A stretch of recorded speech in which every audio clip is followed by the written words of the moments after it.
Very pleased to be joined in the studio this morning by a gentleman by the name of George Nori. Now, George is the Managing Director of an organisation known as the House Strategy Group, and their primary focus is on the identification of finance and property strategies that best fit individual circumstances to provide a positive result. Good morning, George. Good to see you here. Good morning, Bob. Thanks very much for inviting me. It's a pleasure to be here. Now, mate, I've sort of given a bit of a focus there about the organisation, what it's all about. I'm just wondering if you can maybe just break that down a little bit for us into just what does that actually cover? Yeah. Okay. Well, today it's very much a dilemma for some people because of affordability. Prices of property in this day and age is really an issue, particularly with first home buyers. First home buyers are a passion of mine. To be able to educate them along the way is far more intrinsically rewarding than just writing a home loan for them. Okay. Yeah. So we teach our clients, all of our clients, how to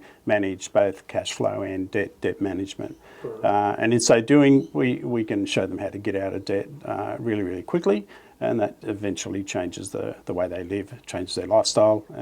And also, if they want to go down the wealth creation path, then we bring in the investment property scenarios and whatever they may be. Mm-hmm. So having a strategy for finance is really, really important. And equally with property, you should buy property with a purpose. Is it something that you want to buy and live in for the rest of your life? Or is it a stepping stone to your next property, bigger, better, whatever the case may be?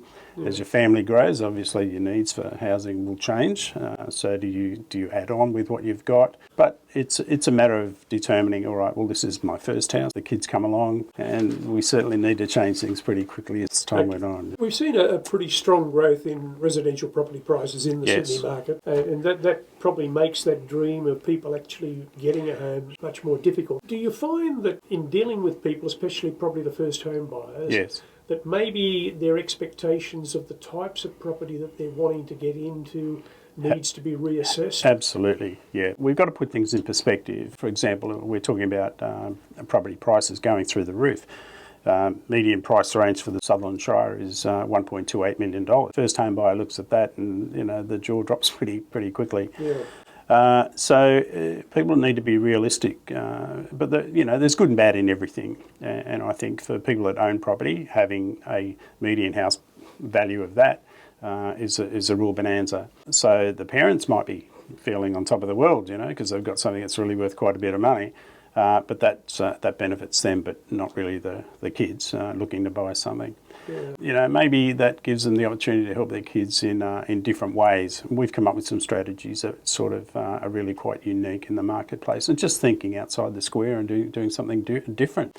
Kids are relying more and more these days on financial help from their parents. Yes. And the parents might be willing to do that, but what if they've got 2 kids, and what if they've got 3 kids or 4 kids? What do you do? How much cash do you need? Is it 50, 100? Yeah.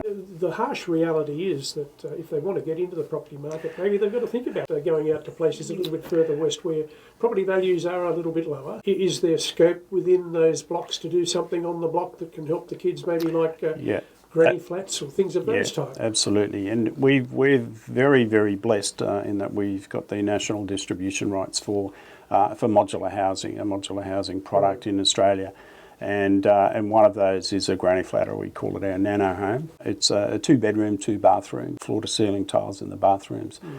It's got ducted air conditioning with 3 zones, totally unheard of in the granny flat space. Yeah. It's got stone benchtops, European appliances in the kitchen, internal laundry. Windows are double glazed, so it's great for sound and insulation. They're fully insulated. They're cyclone proof. They're made from a heavy-duty steel frame, and they're erected on site in less than a day, which is amazing. Are you finding many young people are actually thinking, well, this could be a chance for us to actually get our toe into the market? Absolutely. And just see where we go from there? And this is why I'm doing these seminars. We like to approach first home buyers at whatever level they're at, and we've broken first home buyers into 4 different categories. Right. All right. So it's not really a one-size-fits-all approach. Yep. It's where are you, what are you capable of, what kind of help can you get from family, because it doesn't always have to be cash. It can be an equity position. So what we've come up with is a seminar that will allow people that are in the audience to sit there and say, well, okay, I'm in this category, or I'm in that category, or the other one. Mm-hmm.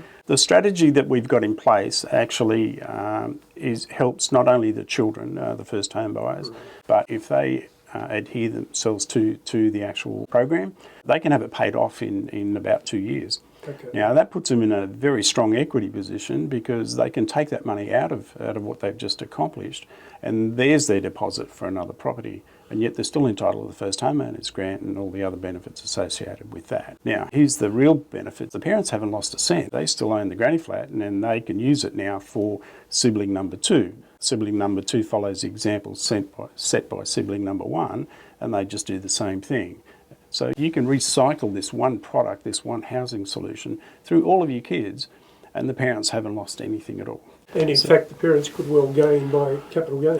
It hasn't cost them anything except the use of their equity. Right, Okay. So from a dollar perspective, it hasn't cost them a cent. When the kids get through this exercise, it's a significant better learning proposition than going into $700,000, $900,000 debt when you're looking at something that is much more manageable, and you can actually see the results of paying that off really, really fast. By the time they do transition into the bigger home, they've already got those money skills down pat, which is a great plus for them.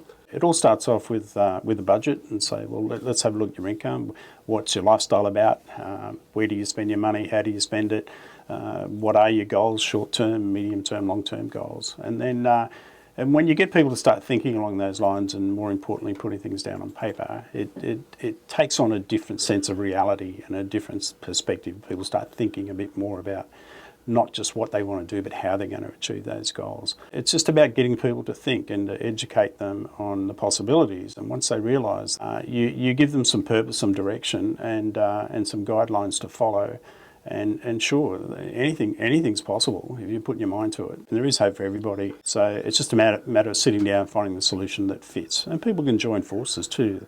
Yes. Nothing wrong with doing a joint venture with other people to get something done.